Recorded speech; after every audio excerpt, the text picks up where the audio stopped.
China, one of the largest countries in the world, has a history so complex that it stretches beyond its borders, deep into the lands of the Tibetans, Uyghurs, and Mongolians.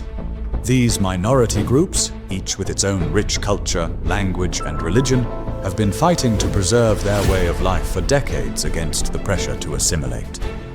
But how did their homelands become part of China in the first place? If the 19th century was China's century of humiliation, the 18th century could be called its century of Imperial Conquest.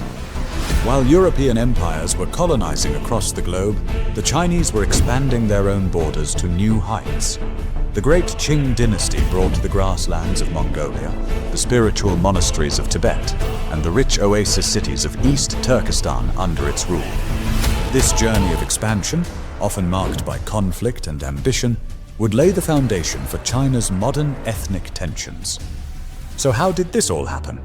Let's dive into history and uncover the forces that shaped the borders of modern China, and with them, the fate of its minority groups. China's story begins around 5,000 years ago in the fertile Yellow River Valley.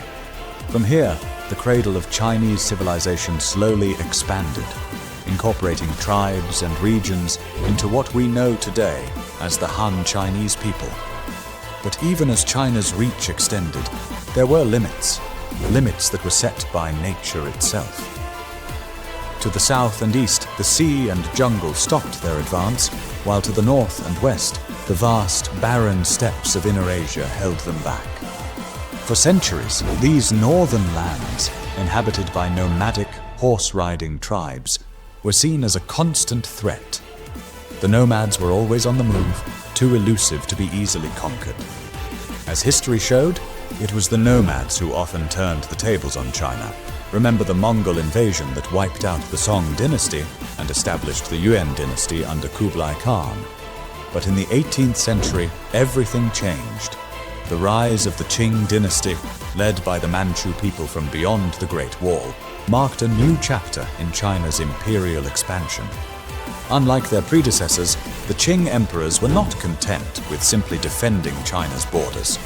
Instead, they launched a campaign to expand, incorporating vast regions that had been out of reach for previous dynasties. The Manchus were not originally Chinese. They were the Jurchen people from the northeast, a tribe with a strong martial tradition. In the early 1600s, under the leadership of Nurhaci, the Jurchens unified and adopted a new name, the Manchus. As the Ming dynasty in China crumbled under internal strife, the Manchus seized their opportunity, marching southward and capturing Beijing in 1644. They swiftly established their own rule, but their conquests didn't stop there. By the early 19th century, the Qing dynasty controlled an empire 3 times the size of the previous Ming Empire. So how did the Manchus, a minority group, manage to rule over such a vast and diverse empire? The answer lies in their approach to governing. Where previous Chinese dynasties had failed to conquer the nomadic Mongols, the Qing pursued a more aggressive policy of unification. Their military strategy? An offense, not just defense. The Mongols, who had once built an empire that stretched from Europe to China, were still a threat. While the great Mongol Empire had dissolved by the 17th century, many smaller Mongol confederations remained a powerful force in the region. The Qing dynasty recognized that these tribes posed a serious threat to China's security. So instead of just containing them, they aimed to unify all Mongol groups under their rule. The first phase of this campaign began even before the Qing took over China. In the 1620s, a Mongol leader named Ligdan Khan threatened to reunify the Mongol tribes. His forces came close to the Manchu border, but Nurhaci and his successor, Hong Taiji, defeated him, securing southern Mongolia as part of the Qing Empire. The second phase came under the rule of Emperor Kangxi, who faced the Dzunga Khanate in the west. The Dzungas were a formidable Mongol force, and their leader, Galdan, had ambitions to conquer much of Inner Asia. But after years of war, it was Kangxi's decisive military campaign in 1696 that broke the Dzunga's power. With their defeat, northern Mongolia was firmly brought under Qing control. The success of the Qing in defeating the Mongols can be attributed to more than just military might. The Manchus, like the Mongols, were a northern people and had a deep understanding of the Mongol way of life. The Qing military, known as the Eight Banners, incorporated Mongol warriors into their ranks, forging alliances that turned former enemies into loyal allies. It was this mix of military strategy, diplomacy, and understanding of Mongol culture that made the Qing so successful in their conquest. As the Qing dynasty continued to expand, their reach extended further west into Tibet and Xinjiang. Tibet had long been under the spiritual rule of the Dalai Lama, but the Qing dynasty had its eye on the region.